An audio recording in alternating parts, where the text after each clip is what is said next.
A lot of high achievers look successful on the outside, but on the inside, they're exhausted, they're overwhelmed, and constantly questioning themselves.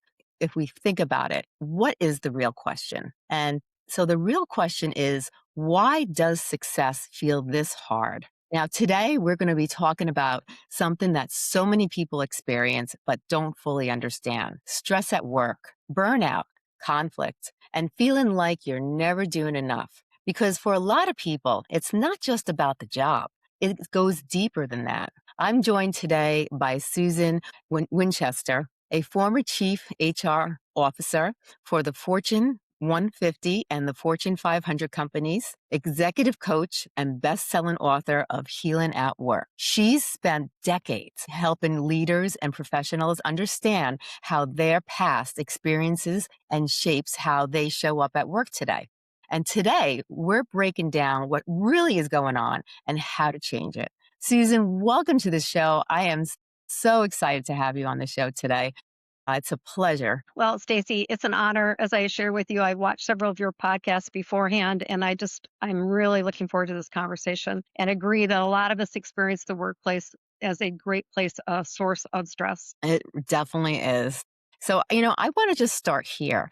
Why do so many high achievers end up burnt out? Well, I think we have to really unravel why people are high achievers. And it's really the foundation of the book that Martha Finney and I wrote, which is most of us are unaware of how much our past shapes how we experience the workplace. And what I mean by that is there's wonderful data and research that indicates that nearly two-thirds of us experienced at least one significant trauma before the age of 18. It was research that was done by there were two doctors that led it. It was the CDC and Kaiser Permanente, who really wanted to understand how significant trauma is when people are before the age of 18.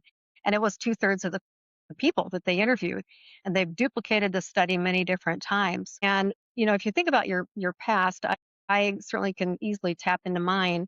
We learn certain things about how to navigate our environments. We learn how to navigate in a way to keep us safe and to try to create some predictability in often unpredictable households. And as a result of that, we also take on different beliefs about ourselves and beliefs about other people, particularly people in authority, like our parents, for example. And as we're navigating our childhoods, depending on what kind of experience we had, we bring that with us into the workplace. And so many of us, me included, learned that when we were little, we had to be as perfect as possible. We had to be as good as possible. If we did anything that could set off a parent who was unpredictable, for example, like my dad. And by the way, this isn't about judging caretakers and parents. I think our parents do the very best that they can, coming from their own experiences of trauma when they were little. But if you think about so many of us feeling like we have to be perfect to get our parents' love, we're going to do everything we can to try to minimize negative experiences when we're little and optimize the positives. So as we move into the workplace, I wish I'd known this about myself so many years ago when I was first starting out. We are bringing with us these unconscious belief systems. For me, it was I believed that everybody else was the who's going to determine my worth and value. They would validate me, and my job was to be as perfect and as pleasing as possible. And many of us high achieving people fall into that category. And so what that does is it sets us up as we move into our careers to constantly be wired for any indication that we're not being perceived as perfect. And therefore we kick into our workaholism activities and behaviors. And the problem with perfectionism, a very good friend of mine who I've worked with for many years, his name's Ken Wright, says perfectionism is a socially acceptable disease. Companies love high achieving perfectionist workaholics. They'll burn themselves out to save the company under any circumstances. And that ultimately takes a toll on the individual. And ultimately, that toll can be burnout. You mentioned that when we were talking earlier. It can be overwhelm. People just don't know where to even go. And I call it the unconscious wounded career path, where we're completely unaware of how much our past is driving our experience of the workplace and our experience of other people. Which that's a whole other topic around conflict and how we navigate that. But I think perfectionism is at a height right now because most organizations that are obviously private and public trying to drive their revenues and need their earnings releases, et cetera, are asking more and more and more of people with less and less resources as everybody's trying to be as operationally successful as possible. And so the container of the workplace is charged with how do we get more? How do we get more? How do we get more? And perhaps that's another discussion for another day. But ultimately, us as individuals operating in these systems, I think the sooner we can become conscious of, more self-aware of where our beliefs and our behavior patterns originated, and how we can start leveraging that insight so that we show up differently, so that we take responsibility for being more aware and understanding, for example, why we don't speak up when someone's asking us to do even more, why we don't negotiate key deliverables. We can't do everything at one time. That drives the burnout and the overwhelm, and it actually drives people leaving the company. It affects culture. It affects all these different components of what people are experiencing. So I think the first step is just starting to realize that, where's the perfectionism coming from? Right. What are your belief systems around it? And how do you start to evolve that so that you're not in this automatic, responsive, reactive mode that your nervous system is connecting you into? Because when we're unaware of how to manage our nervous systems, we work harder, we work more, we work longer, we neglect our families and our kids even more unconsciously, which is actually why I wrote the book with Martha. Was I cannot go back to the time when my kids were little. And I know now that I was consumed with being accepted and approved of at work. And my day would typically, and I think a lot of perfectionists experience this, having worked with so many amazing leaders, I would go through my day trying to be the very best I could, prove myself, prove myself, prove myself, like I was on a hamster wheel. Yeah. I'd go home at night and I would spend all my energy ruminating about what I did or didn't do that day. I shouldn't have said that in a meeting. Or, why didn't I speak up in that meeting? Oh, I'm sure so and so's mad at me. I mean, I go through this like performance review every night and beating myself up because it never felt like I was doing enough. I was never enough. The quality of my work was never enough. And it was a vicious cycle. And I think the other, I guess, downside of this perfectionistic, overachieving individual in the workplace is that we end up, like I said, neglecting our own kids. We often turn to unhealthy, self soothing habits. We don't know how to regulate our nervous systems. We never learned how to do that. Before you and I were talking about, we should be teaching this in college. I don't know why we're not teaching people these things. So, my way of navigating my nervous system was to drink. Chardonnay and I were very close friends for way too long, and fortunately stopped that pattern many years ago. But that, essentially, I think it's almost like a formula for perfectionism is this unconscious past experience, unaware of how much that's shaping our complete experience at work and how we interact with others and what we believe about ourselves, what we believe we need to do to be safe is what's fueling. I think it's an epidemic of anxiety and stress and fear and worry in the workplace. Yeah. And the reason why I'm so deeply excited to be on your podcast is I am on a mission to change how people experience their workplace. Yes. It does not have to be the unconscious wounded career path. Right. There's an opportunity, and it's really a conscious choice to step onto what I call the conscious healing career path, which is becoming aware of these connections to the past. It's becoming responsible and accountable for learning techniques. There's so many different resources out there for navigating past experiences like trauma that you may or know somebody may have had, so that we don't go into the workplace constantly getting triggered by things happening. I think it is an epidemic of perfectionism and burnout, and I think the source of it is the disconnect to what we experienced when we were little, and learning how to start to navigate and manage that in a different way. And I see it a lot. It affects, the entire office or department. I've seen where, the directors or the people managing the entire department walk in the room and all of a sudden you see everybody start to tense up and you could see the change in their face and then all of a sudden all this stress in this entire department, it's just like it just goes from one person to the next person and the next person because they know what the expectations of that individual is, and they're afraid they can't meet up to that because they don't have that perfection mindset. So it brings a lot of stress. And how much can you really, how well can a department do if they're under so much stress? A director or a manager or a person in charge, comes in and he's heading or she's heading the department the whole team really is affected by that. So it's not something that's productive. It's actually something that's going to bring the team down. Yes, I completely agree. And this whole concept of understanding the relationship to the past is even more relevant and important for leaders because when you have leaders, and I was one for many years, who is dysregulated, we don't know what to do with our emotions. So it comes out in ways that are not always necessarily productive. When you have a leader or a manager or director of a team who's managing several people, if that leader, him or herself, is completely unconscious about how they're showing up, how they're playing out their emotion and stress, and how much that can affect not only that team, but every other person that's working with that team is impacted and affected. And so there's a huge opportunity for leaders, especially. I mean, leaders, as Sun Delaney, a wonderful culture company, says, the leader casts a shadow through the whole organization, the leadership shadow. I love this concept. And so, whatever the leader is doing or not doing, people will emulate. They will want to be like that person because they think that's the essence of leadership. Right. And again, if you have really highly dysregulated people, which many of us, I mean, I put myself in this category. I'm not outside this category.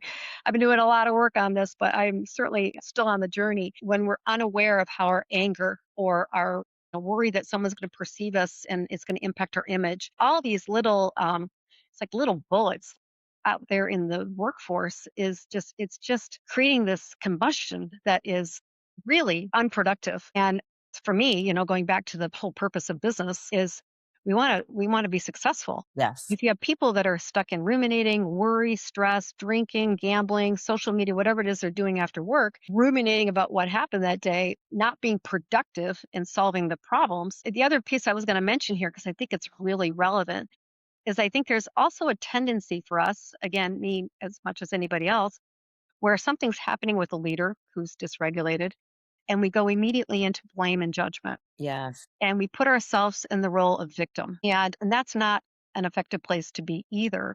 Right. So we have to become very aware of our tendency to judge the other person who may be casting a shadow that's not productive. Right. That's actually not going to help because then the person who's casting this shadow that's not productive is going to feel judged. So I think there's a big opportunity, again, on this conscious healing career path for people to start taking accountability for their reactions to others, their leaders, their bosses, whatever. Right. And each one of us is trying to navigate our experiences at work to be successful, to be appreciated, to be valued, to be promoted, to be whatever. We get lost in that and aren't always taking the accountability we need to take when we get upset by another person because the other person's actually innocent most times. Right. We just have unconsciously recruited them into our past story and made them the villain. Exactly. So I think there's a lot of opportunity to improve our workplaces from that angle as well. I agree 100% with you.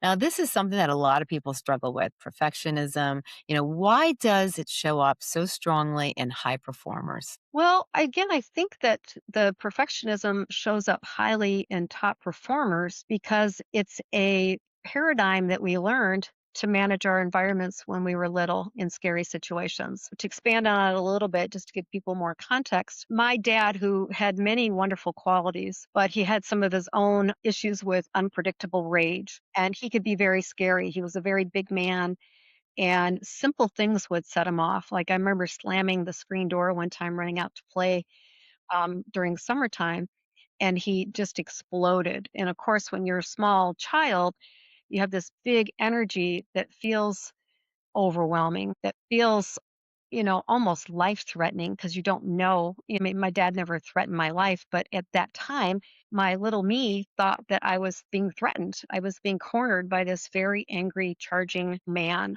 Yeah. And so again, just trying to think about navigating that. And a lot of people have dealt with, the adverse childhood experiences are a set of 10 experiences that are really traumatic: sexual abuse, neglect, violence in the family, domestic violence, et cetera. There's 10 big ACEs that two-thirds of us experience. Many of us experience more than one. And so our system is wired for survival. And so our nervous system goes into, what do we need to do to survive this? Well, you need to avoid that at all costs. Okay, I need to be perfect.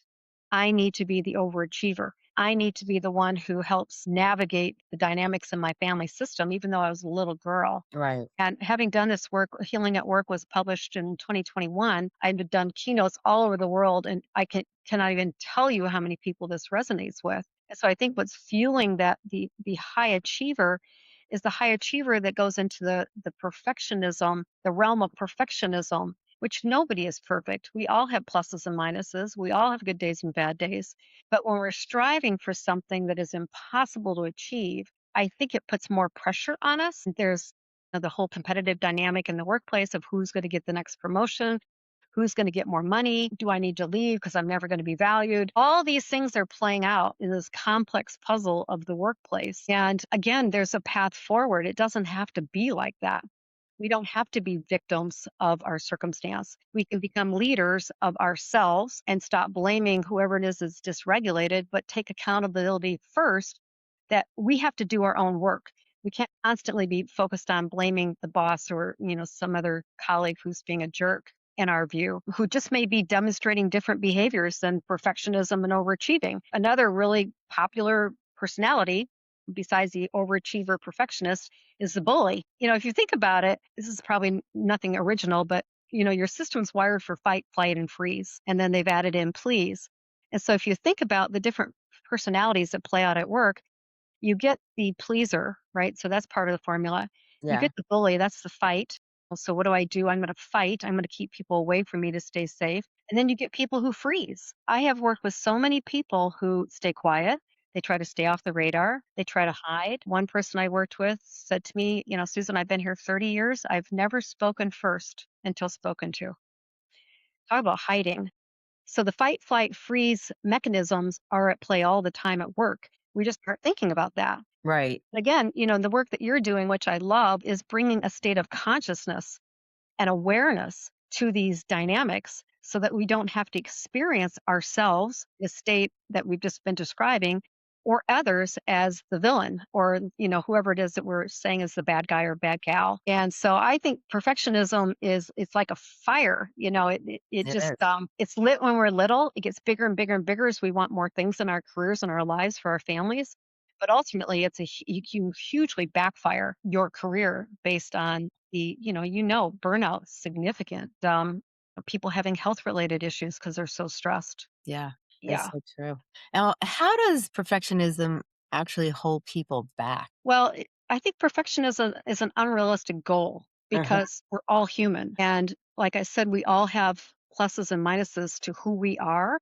We all have certain gifts that other people may not have. And so holding ourselves to the level of perfectionism is an unrealistic goal that will create the burnout and the pain and the misery and the feelings that we've talked about. And so I think that it's an unrealistic belief that somebody can think they can be perfect. Yeah. But again, that system, the way the nervous system and the way the neural plasticity and the neural pathways in our brain work is that those pathways are very well worn from early days. And depending on what you were experiencing when you were little, the belief that you have to be perfect, which I believed as well, is fuel. It basically the way to think about it, the way I think about it is that our past is fueling our experience today. It's like throwing gasoline on the moment of today Yeah. because of the experiences we had, our system is consistently gauging fight, flight, freeze, and please. Right. And so it's no surprise to me that perfectionism is out of control. Yeah. It's unrealistic to think you can be perfect. And as a result, people just keep taking on more and more, which leads to overwhelm. And there are ways to negotiate priorities in the workplace. Not everything has to be done right at this particular moment. Exactly. So learning techniques to negotiate with your manager about, all right, well, if you need me to do this, I can do that, but I'm going to need to push another project back. Are you okay with that?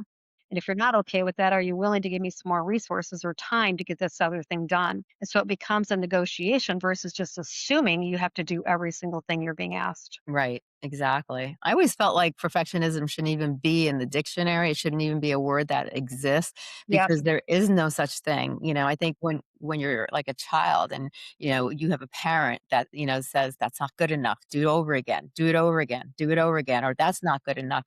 I think that perfectionism is one of the factors that starts to build up in your head that it's never good enough. I have to do it better. I have to do it better. But there really is no such thing as perfectionism. There is, we cannot be perfect. We are not perfect beings. That's how we learn in life is we learn through our mistakes. We learn through choices that may have not been the best choices, but we learn from it and then we grow from it. The other thing I think is really important, and I haven't probably articulated as clearly as it would be helpful to do, which I'll do now. I'm narrating my own podcast response. I don't know why. But you almost have to think about what's my foundational limiting belief that I believe about myself. You made me think of this a minute when you talked about not being enough. And as I've talked to people, leaders at all levels in organizations about, if you have to be really honest with yourself, what is the core limiting belief that you feel is fueling your life? And it's amazing what people say. For me, it was I never believed that I was good enough. For other people, I knew one leader who said, "My dad used to say to me, you can't do anything right." And so that's what he came to believe. I've had others who say, "I believe that I deserve to get into trouble." So there's some like foundational belief that you may or may not have thought about that is fueling perfectionism. So it's another way of kind of thinking back about how do I start to lower the levels of perfectionism, still doing great, amazing work, but not to the point of danger, is starting to understand what's fueling it. And so when I started to realize that I really didn't feel like I was good enough. In fact, I think that probably the majority of my career, 30, at least 30 years of my 36-year career, my success was fueled by my belief that I wasn't good enough, which is really a dysfunctional way to live your life in your workplace because you're constantly on guard, you're constantly gauging for what your boss thinks of you and whether or not you were included in a meeting or not included. And it's just consuming. So I think another key component of dialing back that perfection is getting really honest with, well, what is my underlying limiting belief? Right. How is that fueling my belief that I have to be perfect? Maybe not even your boss. Your boss may be, very well regulated, et cetera. But there's this piece that's inside of you that you've never considered and possibly worked to heal. That's so true. That's so true. Now, if you're listening and you ever felt overwhelmed, stuck, or like you're consistently pushing people away, but not feeling fulfilled, make sure that you follow us on this podcast because we break down what's really going on and how to fix it. Now, you talk about something really powerful, how the past experiences shape how we show up at work. Now, can you explain that in a more simplistic way? Yes, let's see if I can explain that. So I'll use a different example.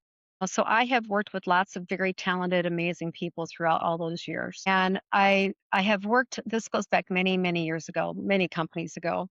I worked with one leader, and I remember that he was pretty aggressive in meetings. He was very argumentative and aggressive. And in fact, I remember one meeting where I thought maybe he was going to get into a fist fight with some of the other people in the room. And I remember that he was going to have a major meeting offsite with his team and all of his outside partners. And a couple weeks before the meeting, uh, three of his people that worked for him came into my office and said, "Hey, we have this offsite coming up with this leader. Can you come to this offsite?" And I said, "Okay, why?" And they said, "Well, if you're there, we think he'll behave." I guess HR has this reputation. Somehow people are going to show up and be good. It's not necessarily the case. But I knew that this leader desperately wanted to be promoted to the next level, and it wasn't happening. And he was angry. And I had been at a meeting with just he and he had threatened that he was going to leave because he wasn't getting what he wanted. Right. And I went to his offsite and I watched him, and he was just brilliant. He was very conceptual, tons of capacity for complexity. He could envision way down the street what the company needed to be doing to be more successful. And I remember on one break, I walked up to him and I said, "I finally figured out why you're not getting promoted." And he looked at me like, "What do you mean?" And I said, you are distracting everybody by your talent, by how angry you get when you're upset." And his whole body relaxed. And he was wired to be aggressive. He was the fighter. He had learned somewhere along the line in his past that to be heard, to be seen, to be whatever, required him to be loud and aggressive and argumentative and really borderline almost inappropriate for the workplace. Yeah. And I said, "You're distracting everybody from how talented you are when you get this big and this angry." And he did something that was very uncharacteristic of him. He actually hugged me, which most people don't hug HR, but I loved it because and then he asked me a really interesting question. He was unaware, he was unconscious about how much bigger his energy was than he realized, which is often the case when someone has had some dynamic in their childhood. He said, "Will you sit next to me in all the meetings we're in?" We were in a lot of meetings together. I was on the same leadership team as he was, the same business team. And he said, "Will you kick me under the table if you see me starting to get bigger than I realize I'm getting?" And I gleefully said, "I'd be happy to kick you." I remember it was like, I can't even believe he asked me that. But I remember the first meeting, we were in a meeting with the other leaders of this team, and he started to get, this aggressive, argumentative, positional dynamic. And I kicked him as hard as I could under the table. I woke him up. I disrupted his pattern. And I remember he looked at me and he looked really angry, like, "What in the heck did you just do?" And Yeah. I sat there and smiled. And again, it was waking up someone who was unconscious to how, and this happens a lot. This is not just this one company. Leaders get way bigger, way more intense than they realize they are coming than they're coming on. And there's always a story behind the story, right? Right. Particular leader experienced an experience when he was younger, I'm sure, that caused him to feel like he had to be loud and aggressive to be heard and understood. And to his credit, he ended up working on that inner pattern, that dynamic. I don't recall having a discussion with him about the limiting belief, but it's clear to me, having worked with so many people now, that it was clearly his reactions were clearly fueled from the past. And so that the piece around the connection of his overachieving, his perfectionism, his desire to be seen and heard was so loud and so harsh that he was actually pushing everybody away from him. He was distracting everybody from how talented he was. And when he started to go back to who he is, that was not him. That was those were coping strategies. So the example is to highlight how unconscious these things can play out. Yeah. But as he started to become more aware and started to manage and navigate that intensity, he ended up getting promoted to the top job in his career, in his field.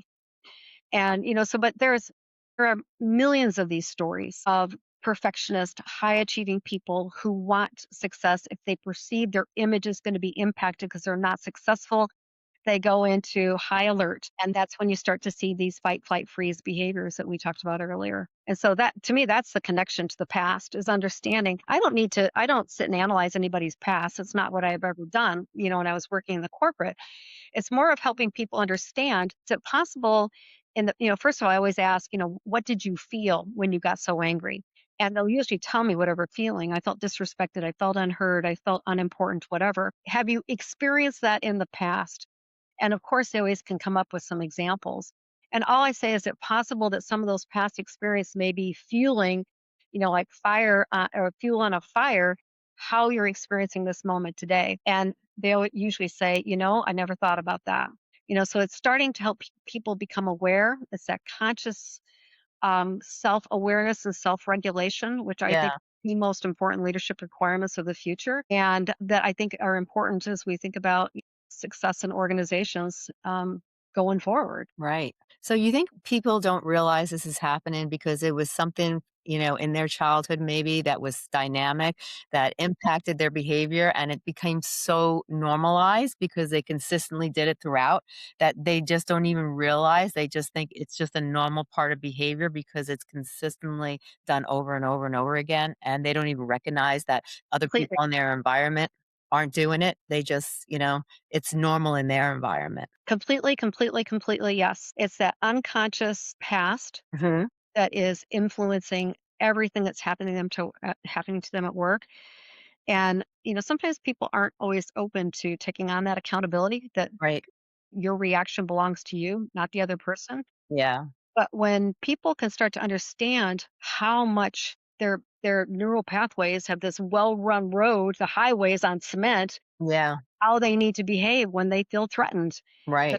The system kicks in to whatever they adapted when they were little, and they're completely unaware, sometimes unaware completely, of how big and intense those feelings and emotions can be. Oftentimes, they don't intend to come out the way they come off. that intensity, the aggressive personality, the fighter. And when you help them to start to calm down, again, I've had the privilege of working with so many amazing people through all those years. It I can see the pattern now when something's happening with somebody. I can see my own patterns when I'm getting triggered or upset by something. Okay, what's going on? Why are you feeling this way?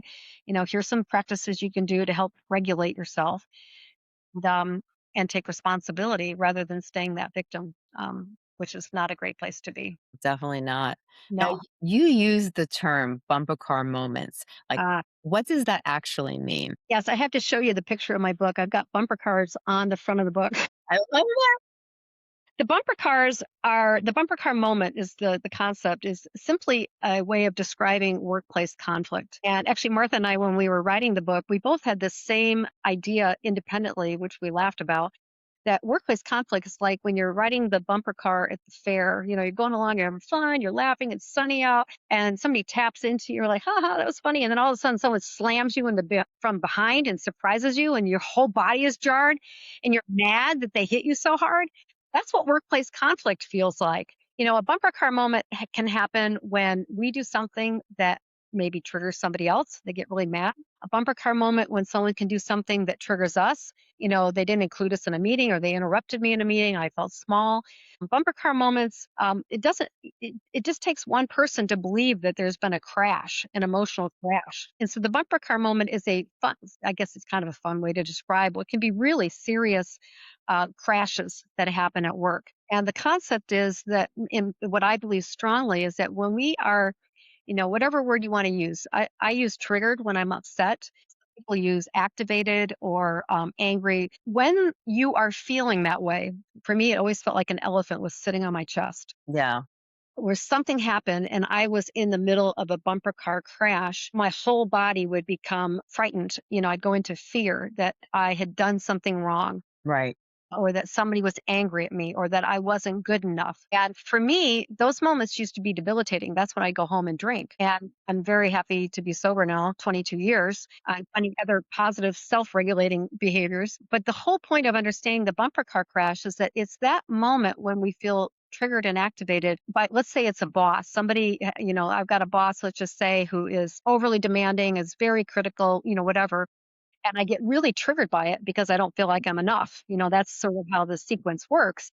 And so rather than thinking of the bumper car crashes as, the point of triggered activation and being upset, and then for me, it was spiraling into a pit of painful emotions like fear, anxiety, worry, distress, all those things, the cocktail of adrenaline and cortisol. I drank a lot to rather catch yourself and say, okay, the bumper car crash is actually an opportunity that whatever's just happened is telling me something about myself and my unhealed patterns and beliefs. And that there are ways to learn how to regulate yourself in that moment. I call it the rapid power reclaim. It's a simple 3-step process where you don't have to stay triggered when you start to realize that the reaction belongs to you. And it's always a sign of an emotional need that has gone unmet. right. I have an amazing coach. Her name's Celine DaCosta, and when she first was explaining this concept to me, even after Martha and I wrote the book, but she really helped me put a lot of substance around it, is she called it an energetic hook. It's like Mhm. we hook into certain people.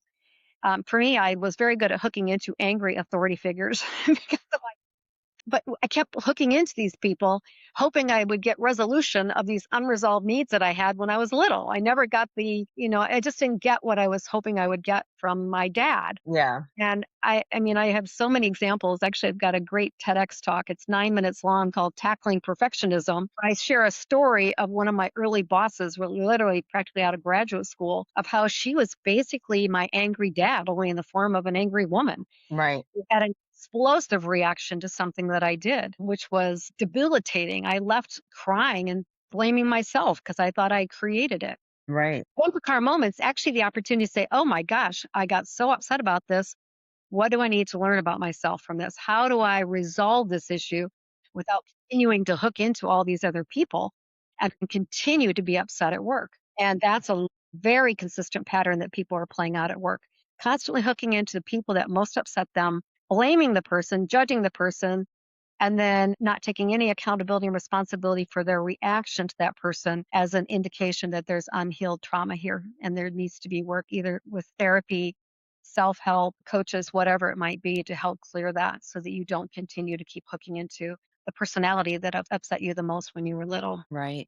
Now, most people try to avoid conflict, but you say it actually can be useful. Now, how can conflict, help someone actually grow? Yeah, so there's a wonderful book called The Power of Discord by Dr. Ed Tronick and Dr. Claudia Gold. And I love their book because they really highlight that conflict, when you have conflict with another person, there's a huge opportunity to strengthen that relationship by basically working through whatever the conflict is. The power of discord is actually you could become in higher levels of relationship with people when you're willing to step into the conflict. And it can be a very powerful experience to go to somebody that's upset or triggered you and talk to them about, when this happened, I took it to mean this about me. And as a result, I've been staying away from you, or I've been avoiding you, or I haven't been upfront with you, or whatever it is.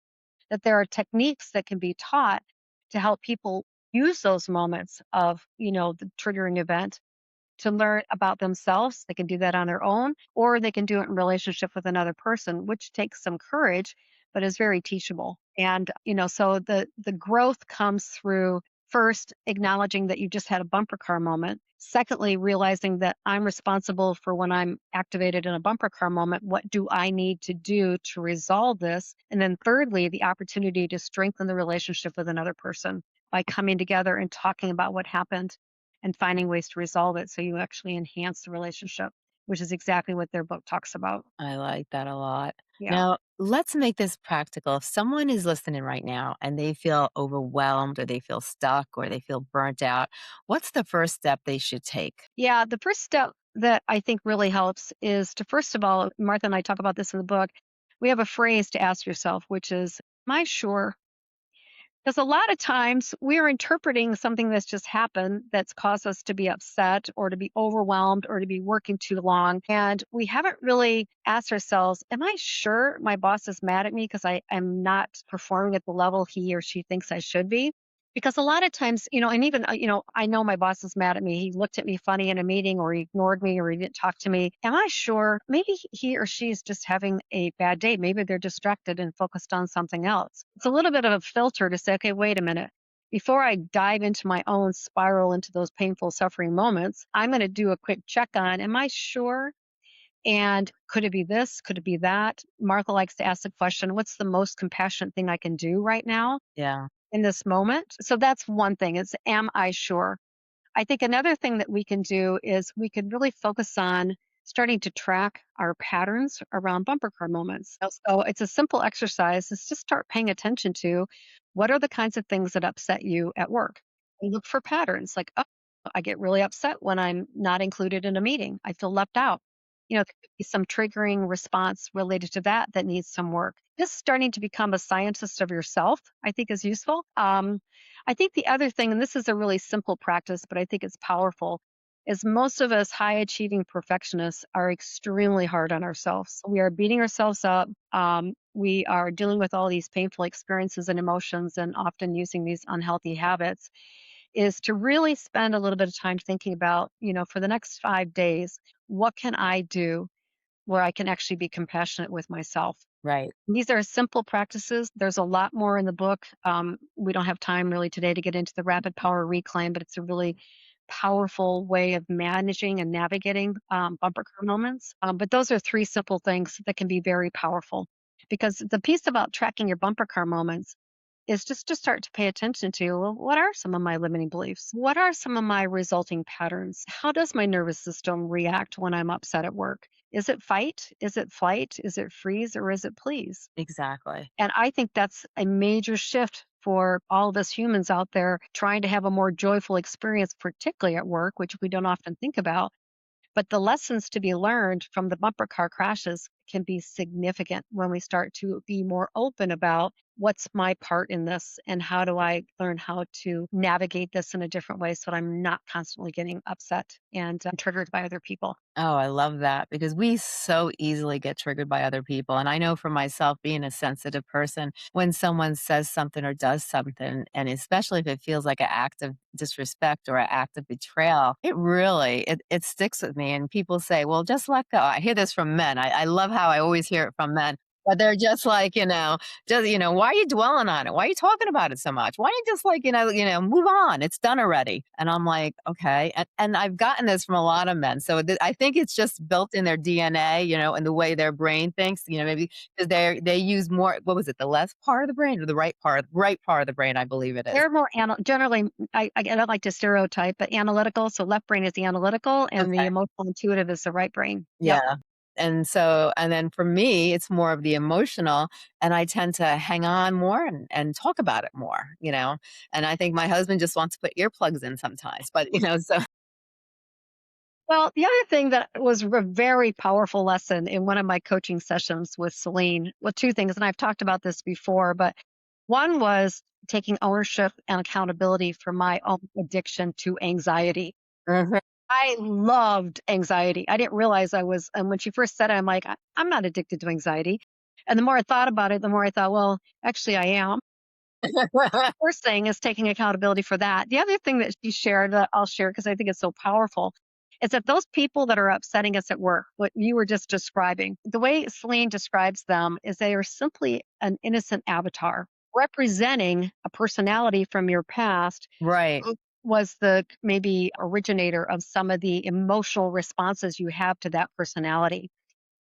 So the idea that some of my most challenging colleagues that I've worked with were just, innocent bystanders that I recruited into my story going on in my head about how awful they were and what terrible whatever really helped me heal yeah, and realize that, everybody's got their own set of issues. It's part of the human condition, I believe. But when we give up our power and are blaming the other person rather than saying, I am really getting triggered because I feel disrespected in this moment. The other person may be completely unaware that they've been a part of a bumper car crash for you. right, Fact, you're getting upset by not being included in a meeting could have a lot to do with being excluded in your family system. right, I mean, you always have to say, and I'm not a therapist, I am a career expert, not a therapist. And I always encourage people to get support in any way they can get it. But when you start to take back your agency of your reactions to what's going on at work and start realizing that those people around you um, crashing into you, they may be completely unaware they even crashed into you. yeah. And so that's your work, not theirs. I love that. Now we talked about what first step they should take. Now, what should they stop doing? Well, I think stop being a victim for sure. I was a victim for a long time and I'm human. I can still go back into victim mode, but don't stay there because, when you're stuck in victim, Yeah, we villainize the other person, we're judging them. It's a waste of your energy because honestly, they may be completely unaware that you're doing any of this. yeah, Or they may feel judged, and that's not always good either. So it's being aware of the how you may be superimposing your own beliefs onto that person, but it leaves you in that victim role. I think that's a really unhelpful place to be. So other things you should not do. I think staying unconscious is a bad decision. There's a major movement I believe happening in the universe where you're seeing more and more people bring forward awakeness, knowing, consciousness to an epidemic of anxiety and worry and stress. And so I think the antidote to the anxiety and stress is finding ways to become more aware. So don't stay unconscious. Get curious about yourself. Start to think about, what are your limiting beliefs? How do those play out at work? How do they affect your reaction to other people at work? Ignoring them or avoiding them is just going to keep you stuck. yes. I really believe that. I agree with you 100% on that. Now, if there is one thing you want people to understand about stress and burnout, what would that be? I would say stress and burnout is significantly fueled by your probably unconscious past experiences, but that there is a path forward. There is a way of stepping off that unconscious path onto a conscious healing career path where you become more accountable, more aware, taking ownership of how you are experiencing your workplace. There is lots of joy that comes from that when you start to realize that you actually have a lot more power and control than you may realize. Yes, and I love what you do because it's there are so many people that are in denial and don't want to admit that it could be something that they're doing also that is causing their burnout or causing them to feel this need to want to be perfect and then all the unhealthy emotions that come along with it, like we talked about overwhelm, anxiety, and stress and so forth. But, I think one of the biggest things I see sometimes is denial. But like you said, if we go back, usually it's something dynamic that happened in our childhood. And if we can just stop for a moment and be honest with ourselves and maybe look at our younger days and try to see where the connection is and work with someone like yourself. So once we see the connection and we can bring those emotions to surface, then we can start the healing process. And Agree. then those positive behaviors and those changes can, come about and we can actually move forward into a much more productive and happier lifestyle. Oh, that is so beautifully said. That is why I am on this mission to help people change their experience of their workplace. In learning, I had a coach years ago who would say, "I felt shift in how you think about yourself in the workplace. That is possible for every single person, and it does lead to a much more fun, joyful, light Yes. experience. You're still working hard, but there are. I mean, we could do a whole session on tools and strategies for navigating too Yeah. much work. Yeah, for sure. There's some wonderful work out there that speaks to how to actually negotiate with your boss on key deliverables and projects. And yeah, I mean, it's just, but a lot of it is this whole component about how influential our pasts are Yes. in shaping us at work. And what's interesting is, I talk about those of us who are Martha and I call us ASDPs, adult survivors of a damaged past. There's no other term out there. ACOA for adult children of alcoholics was too narrow, but narrow. So we created our own acronym. I love it. It's just, did you have some kind of dysfunctional or dynamic in your childhood that was stressful? But what's interesting is that a lot of people have come up to me after speaking to them and, whatever, whether it's a training or a keynote, and they said, I had wonderful parents. And, I can think vividly about one person saying, I had the most loving parents. And my dad was a very successful doctor. And even though he was loving, I never felt like I measured up to him. Yeah. And so they ended up with all the ASDP experiences of not feeling like they were enough, of beating themselves up, overachieving, whatever. And so I do believe these are components of the human condition, but we also have the opportunity to step onto that different path and have a completely different experience of ourselves and everybody else we're working with. Oh, 100%. Now, you wrote an amazing book. I want you to tell people a little about your book. And you also spent a long time putting all the materials and writing the book and getting everything, to where it is today. And it turned out to be phenomenal. So why don't you tell us a little about it? Well, it's a funny story. Maybe it's not funny to anybody else but me, but I never planned to write a book. It was not something that was in my realm of interest. And I remember many, many years ago, I was working for a company and we were doing labor negotiations with our unions.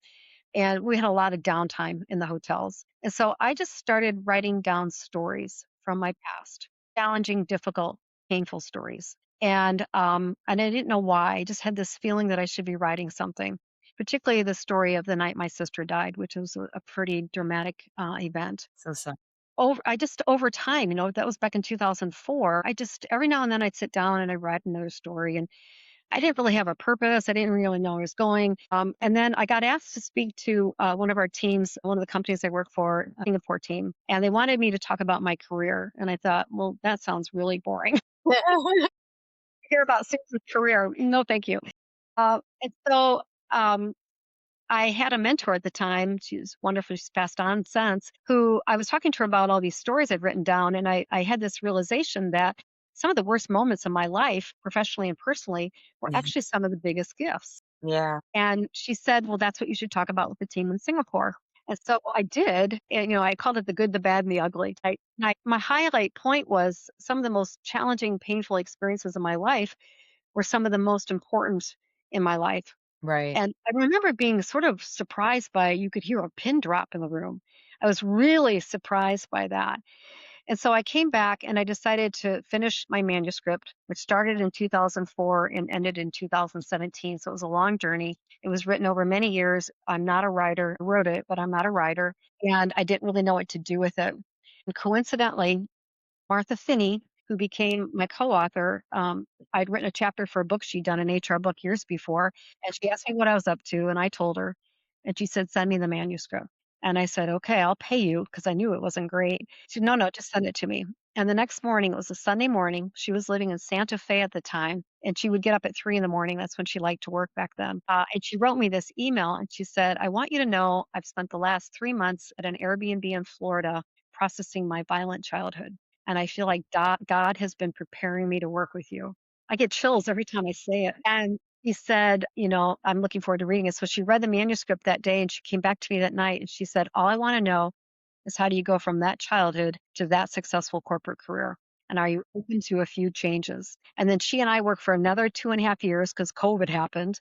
And then we ended up publishing Healing at Work, a guide to using career conflict to overcome your past and build the future you deserve. And it actually, just in the last month or so, became an international bestseller in 5 countries. So I'm pretty excited. Congratulations. Yeah, so we go into a lot of detail. Martha had a difficult, dysfunctional childhood. I did, and then we tell a lot of stories from our experiences to help teach people how they can overcome some of the challenges that we've been talking about this morning.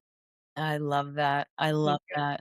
Now, where can people find your book? Amazon's probably the easiest place to get it, although you can get it through lots of different sources. Ingram Spark has the book. I don't even know where it's at. I know it's all over, but anywhere you would normally go to get a book. It's also available on Audible, so that I always like to listen to books myself. Yeah, And then if people wanted more information about healing at work or me, they can go to susanwinchester.com. That's where I have all my information. I love it. I love it. Now, tell us a little about your services and what you do. Sure. So I retired from the corporate world 2 years ago after a wonderful career. I mean, I was so blessed with my career. And I have a part-time executive coaching and consulting practice. And I really love the executive coaching work. I have clients from, corporate, private equity and academia. And I think all those years in HR plus writing the book and plus being an ASDP myself, I really can bring, different approaches and solutions to some of the challenges leaders today are working that they're navigating their nervous systems, etc. So I'm doing that, and then I'm mostly enjoying my wonderfully blessed life, Love it. riding my horses, taking my dogs out, bothering my husband and sons, and doing a little travel here and there, and just really enjoying life. That is wonderful. I And love it. teaching and speaking on healing at work as well. I love sharing healing at work with people because it can really transform their experience of their workplace. Oh, 100%. And a lot of the tools you can use in your workplace that you teach, you could actually apply in your personal life as well It's and true. see some amazing results too. Because even though you're talking about work, if you take some of those tools and you navigate them into your personal life, it actually can help you in your personal life as well if you really think about it. Absolutely. We have bumper car crashes in our personal lives all the time. Yeah. We all have complex personalities at home and at work. And healing at work's designed to help you navigate that in a place that's much more freeing, where you don't feel like you're chained and stuck. It really is a book of lessons and tools and techniques to help create a completely different experience. My expertise is the workplaces, which is where I focus on, but I agree completely with your comment. It can work personally too. Now, where can people find you? Yeah, susanwinchester.com is probably the easiest. I am also on LinkedIn as Susan J. Schmitt Winchester. I got my two double names in the middle there. So those are the normal places where I am. On my website, you can find out about the different services that I offer, what I love to do, a little bit more about my background, and then also LinkedIn, which I love to post regularly on LinkedIn with different messages for people related to healing at work. I love it. I love it. For everybody out there, I just want you to know that burnout isn't just about working too much. It's about what's driving you underneath it. And once you understand that, everything starts to change. And if this episode helped you, make sure that you follow and share it with someone who needs it. And Susan, thank you so much for coming on the show. This has been an amazing experience. You went through a lot, as a child growing up and, in your adult years as well. You had a lot of challenges and you turned it around. And now you're showing people how to turn their life around also, especially in the workplace, which is can be very grueling, as we all know. So I just want to say thank you so much for coming on the show and sharing your knowledge. I hope you'll be back because we have so many topics we can dive into that I think will be helpful for so many people. I thank you so much for taking the time to share all this with us. Well, thank you. I want you to know you're leading the way with your own story of childhood adversity and building the podcast and the community that you created, all on a mission to support people have better lives. I truly feel very blessed that we connected. Yes, me too. Me too. You have a great day. Thank you. You too. Thanks.